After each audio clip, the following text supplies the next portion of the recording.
Welcome back to the channel. Dane Scott from Dane Scott's Truckers Lounge. I think it's time to take the first ride of the season in Joyride. So let's go. Come on.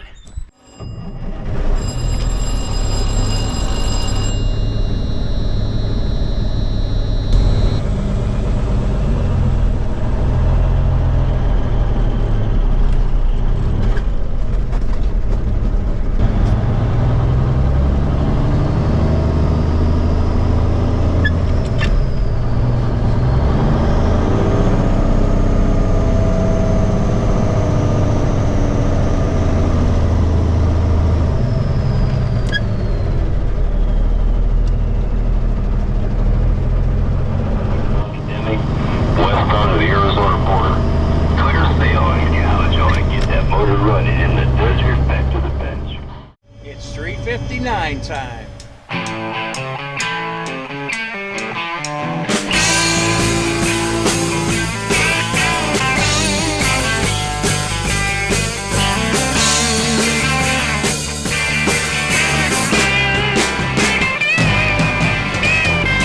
Jamming gears in a 9-speed hood.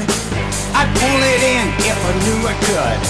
The old truck stop's been gone a long time, so kick it in the rear and put the hammer down. Let's get this show on the road, shall we? 18 wheels just laying it down, and you can hear that humming sound. Pouring coal from a bright chrome stack, riding soft like a Cadillac. It's my life, it's my love, it's my Peterbilt 359. Welcome. I'm watching you guys.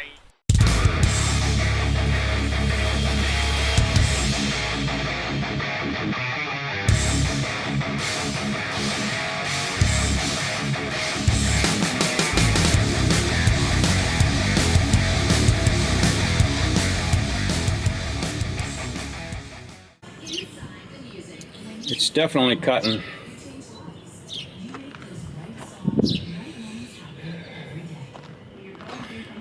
Yeah, I'll have the ends and the filler and the straps all shined, and then we'll do our paint work in between with the burgundy.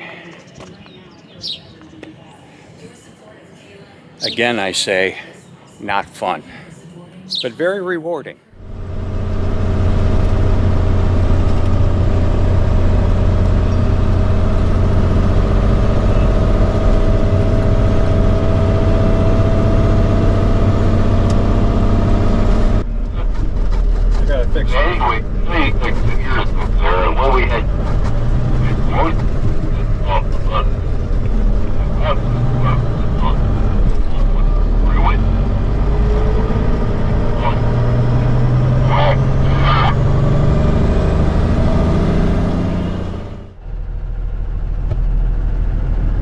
Mama's in Joyride. What do you think? It's a bumpy one. It's a bumpy one. I think I need a trailer. Well, we decided we're gonna go eat, so take Mama and we'll go do some lunch. What do you guys think of the new chrome? Well, you can't really see it too. Oh, there you can. New Jake brake label, chrome on the rockers, toggles, even a little custom chrome over here. Have you guys heard about the first annual GMC JAMBOREE Truck Show coming to Conneaut, Ohio, right here in my hometown, June 3rd. So listen, 1987 and older, big trucks and pickups and Suburbans, whatever. GMC stopped making big trucks in 87, and so that's why there's the year cutoff. But check this out. All you guys are invited. All makes of trucks, old school semi-trucks, 87 and older, are welcome at the show.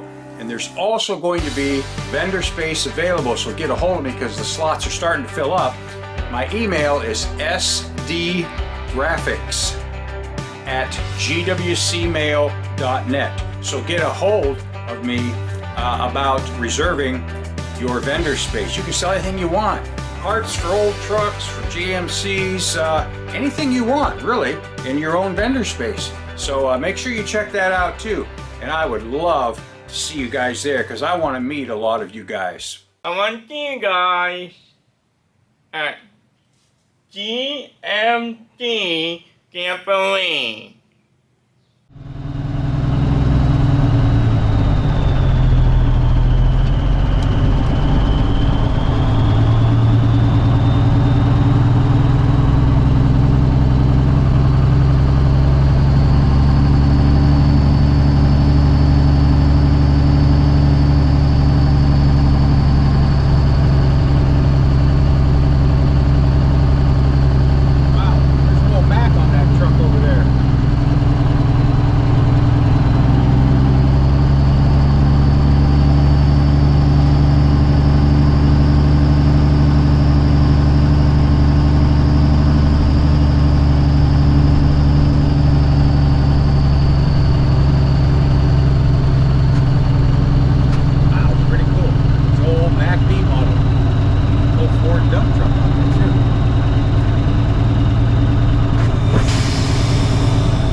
Before I take you home in Joyride and let you hear the great Jake brake, we like those. Gotta have stacks and Jake brakes to be a truck. Anyways, before we do that, I want to introduce you to someone a lot of you guys already know. Very special person that started his long career in trucking, diesel mechanics, served in the U.S. Army, and has such a long itinerary in the trucking, driving, and wrenching, and part swapping, and nowadays just enjoying going to all the truck shows. And you guys have seen him there in his green GMC pickup with a Detroit diesel, of course, in it. So before I take you home in Joyride, Dan stopped by the Truckers Lounge recently and brought me some goodies. So I got to share Dan with you and a little bit of the great talk that we had with Mr. Wizard and sitting in the Truckers Lounge. And when we're done talking a little bit with Dan, we'll come back and we'll take Joyride home. This video is brought to you by Brunt, transforming high-performing workwear.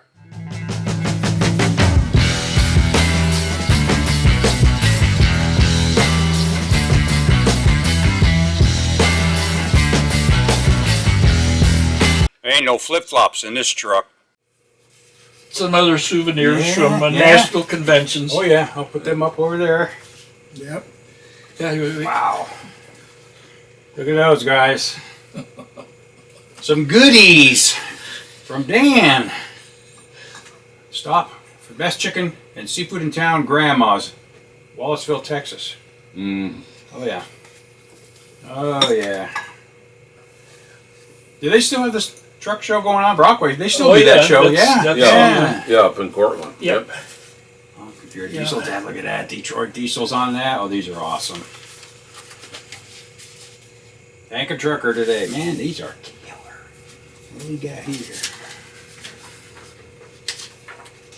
Back when I was working for Gateway up at in La Crosse, they hired me fresh out of diesel school and called me fleet engineer. Mm-hmm. So I was working with factory guys to get their knowledge, and then in turn training our mechanics with the latest stuff. And when I started in 1960, it was all Cummins powered for the diesels. The fleet at that time was probably a little over 400 trucks, road tractors total, and they were still running international gas.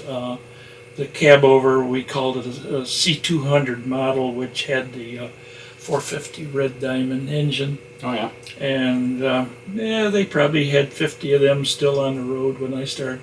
They were geared with an 8-speed Road Ranger, and the diesels all had R96 Road Rangers, 10 speeds. And anyway, one of the things when they first got the first GMCs they got was around 61, and here's a letter from 63 when I turned in fuel consumption comparisons on what the GMCs were doing compared with the Cummins.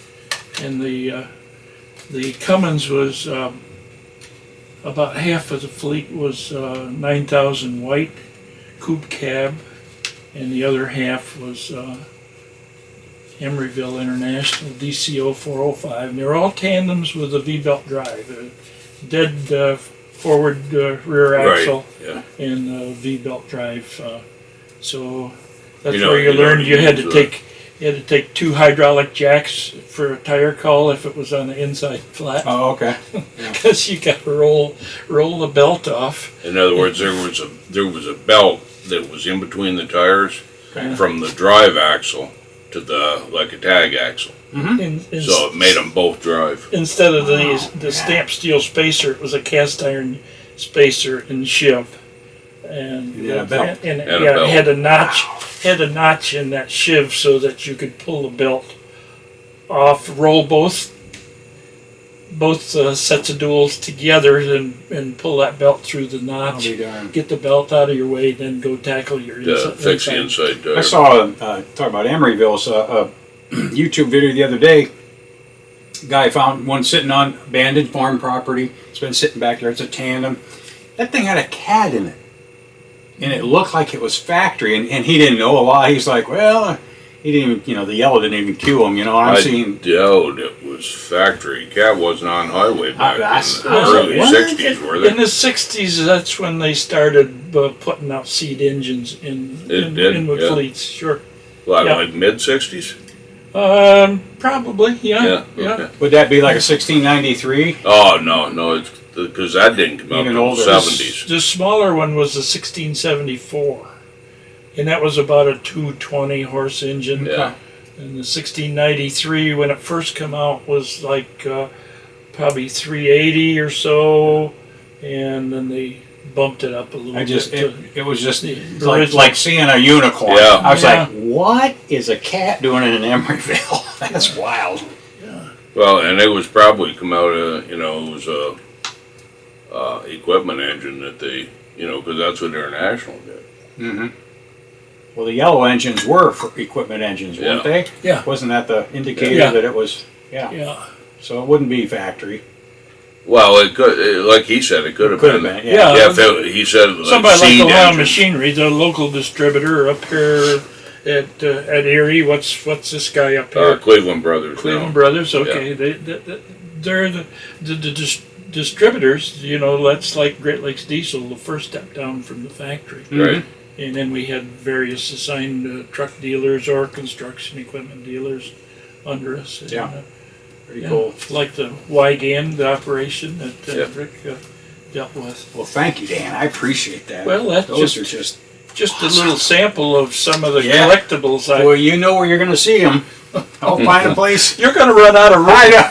Yeah. You know, you're going to have to think about Yeah. up on the ceiling. Our first ones were Cracker Box tandems, again with that V-belt drive. And then we bought some single axle Cracker Boxes. And then we also had another group of about 20 international DCO 405s. And all that first buy was 6V71. And they had the dry blocks, and we had failures a little over 100,000 miles, between 100 and 150 thou on the original engine, and it'd be a failure with a dry block. And I don't know if they ever replaced them, but that was a problem with the early engine where they didn't have cooling below the ports.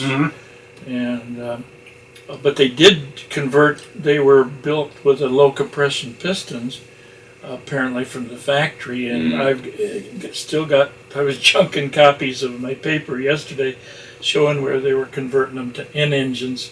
So they would have had S injectors originally in a 17:1 compression ratio, and when they made them to N's, of course, it was 18.7 in the needle valve injector, and so some of the fuel comparison here is showing that the N engine gave us a little better fuel economy too. Yeah. So just for you guys that don't know who Dan is, you've been affiliated too with the ATHS for quite a while, right? Since 1985. Yeah. 38 years. Yeah. Got dual stacks on it. Well, that's a longer hood too, actually. The Chevy version. You see? Yep. Yeah, I had one for Did you? 20. Yeah, I just sold it about 3 years ago. A kid in Kent has it now. It was the Chevy or the GMC version? Chevy. Oh, I had man. both. Wow. See, I had my second. Well, first that Chevy only paid like $850 for it, and it was in Boston Heights off of Route 8, advertised in the Akron Beacon Journal, and I bought it. And the engine was bad, had one head off, and the crank was screwed up.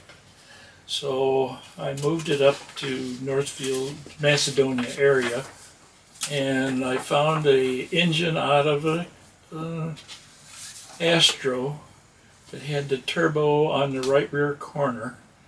Guy repowered his Astro with a Cummins, and he had the $300 engine sitting under a tree. I got it, and I overhauled it and updated the turbo system and put it in a Chevy. And Nice. then I had so many GMCs and so many projects that I never really showed it.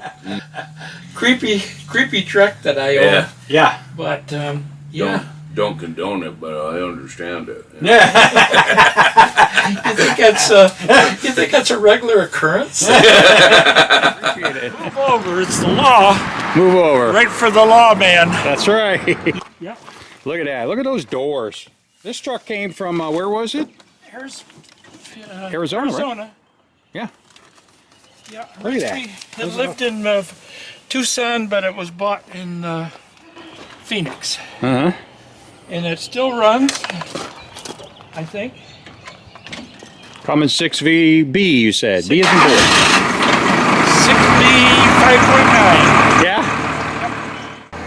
All right, brother. We'll see you again. Thank you. Enjoyed it.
hope you guys enjoyed that as much as I did. A little visit from Dan Renovetz there, and a nice cruise and joyride.